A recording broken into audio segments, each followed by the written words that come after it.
দেখেন, ছাত্রলীগের একটা বড় অংশ কিন্তু এই আন্দোলনের সময় আমাদের সাথে জড়িত হয়ে গেছে। আন্দোলনের শুরু থেকে, কোটা সংস্কারের সময় থেকে কিন্তু তারা আমাদের সাথে এসেছিল।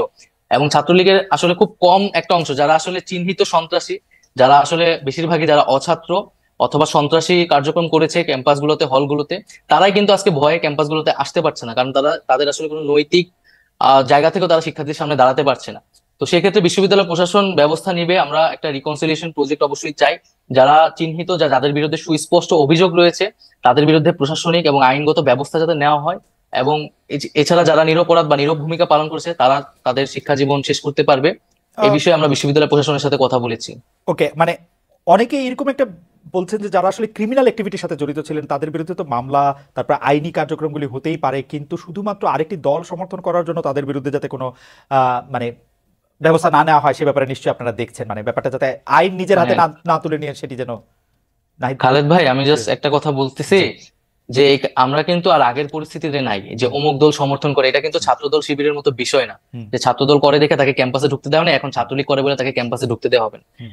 একটা গণহত্যা হয়েছে হুম। এবং এইখানে কত পরিষ্কার। কত শিক্ষার্থীদের উপর হত্যা করা হয়েছে, এটার বিচার না হওয়া পর্যন্ত তারা যদি তাদের সাথে এই ঘটনার সাথে জড়িত থাকে, এবং ক্যাম্পাসগুলোতে আপনি দেখেছেন 15 তারিখ কিভাবে আমাদের নারী শিক্ষার্থীদের উপর হামলা, বর্বরোচিত হামলা করা হয়েছে। হুম। হুম। তো সেই হামলাগুলোর বিচার, যারা এটার সাথে জড়িত ছিল তাদের বিরুদ্ধে অবশ্যই প্রশাসনিক ভাবে এবং আইনগতভাবে ব্যবস্থা নেওয়া হবে। এবং এছাড়াও আমরা বলেছি যে গত 16 বছর ধরে যারা ক্যাম্পাসগুলোতে এই না, না। ধরনের হামলা নিপীড়ন করেছে, এবং প্রচুর অভিযোগ কিন্তু প্রক্টর অফিসে এখনো জমা আছে, যেটার কোনো ব্যবস্থা নেওয়া হয় নাই। আমরা প্রয়োজনে সবাই তাদের আমরা বিরুদ্ধেও আইনি প্রশাসনিক ব্যবস্থা ব্যবস্থা নেওয়ার নিতে হবে। ক্ষেত্রে আমার মনে হয় যে এটাতে দ্বিমত পোষণ করার কোনো কাজ দরকার নাই, সুযোগ নাই, কারণ এগুলির বিচার হতেই হবে।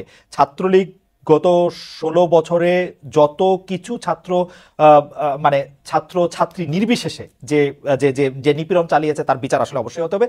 আমাদের শুধু কথা ছিল যে সেটি যেন আইনি প্রক্রিয়ার মাধ্যমে হয়। শুধুমাত্র আপনি এটি পরিষ্কার করলেন যে শুধুমাত্র ছাত্রলীগ, ছাত্র শিবির, ছাত্র দল বলেই তাকে ক্যাম্পাসে ঢুকতে দেওয়া হবে না, এরকম কোনো কিছুর ব্যাপারে আপনার সিদ্ধান্ত নেন। আপনাকে ধন্যবাদ। আমি একটু এনিবার কাছে যেতে চাই। এনিভাই, এই আপনি জানেন যে দলের মাননীয় মহাসচিব মানে বাংলাদেশ জাতীয়তাবাদী দলের মাননীয় মহাসচিব পরিষ্কার বলেছেন যে ছাত্র রাজনীতি বন্ধের বিরোধিতা করেছেন। যেটি ছাত্র রাজনীতি বন্ধ হিসাবে আপনি এটি দেখছেন, সেটি আপনি আসলে কিভাবে দেখেন?